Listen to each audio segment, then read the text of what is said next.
He inspires, motivates, and coaches business leaders, educators, and students to greater confidence and effectiveness.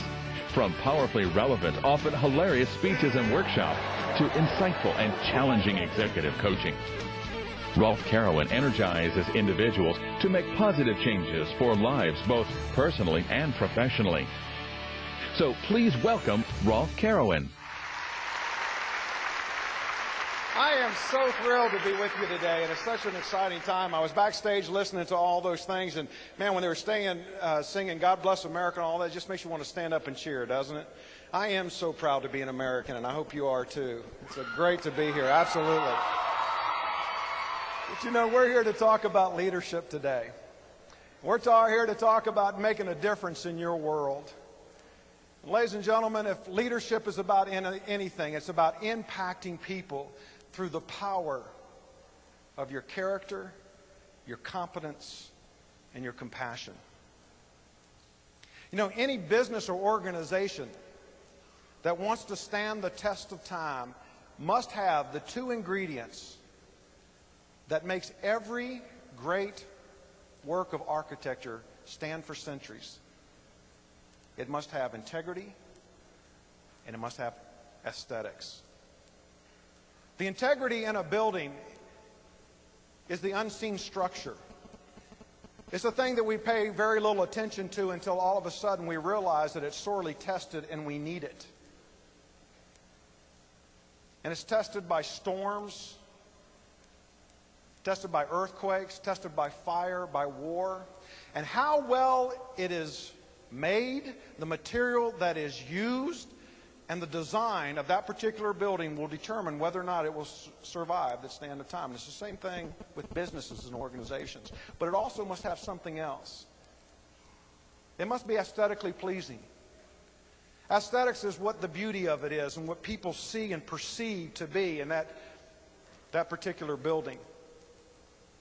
Because if it's not aesthetically pleasing and people don't like what they see, that building will not last the test of time. Why? Because it will either be torn down and replaced by something that is more beautiful, or it will fall down from neglect. What's true for buildings is true for businesses. The integrity of your business are the principles and the values that determine the product and the service that you provide.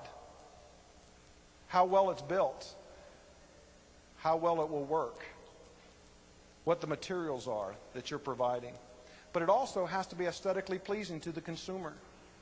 They have to perceive that what you offer is very, very appealing, and that's what marketing is all about.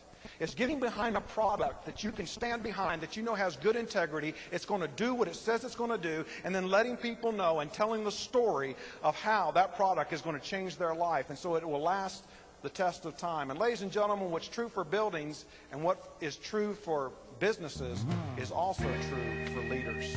Obviously, from my earliest experience, education has been a huge part. And in part, I am just an educator that goes around and speaks to much larger audiences and many different venues. And so I just always say that my audience has changed just a little bit, but the truth of it hasn't. And what I have seen is that there's been a tremendous amount of heartache, there's been a tremendous amount of pain, there's been a tremendous challenge out in the workforce today of people that are relatively insecure about their future.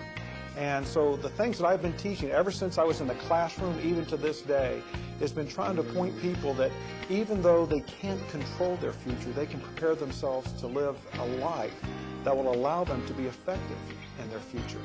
And the exciting part for me is these principles that I've been teaching, they work all the way from young kids to the oldest adults.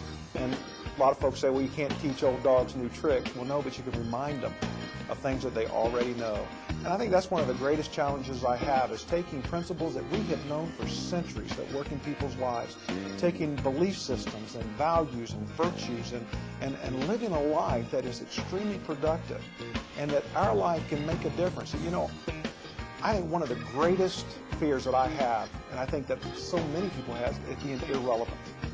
I want to be relevant. And I know that when people get up in the morning, they want to feel what they do is relevant. They want to go work with people that they enjoy being with. They want to work for a company or a cause that is greater than themselves. And so many of the principles and the things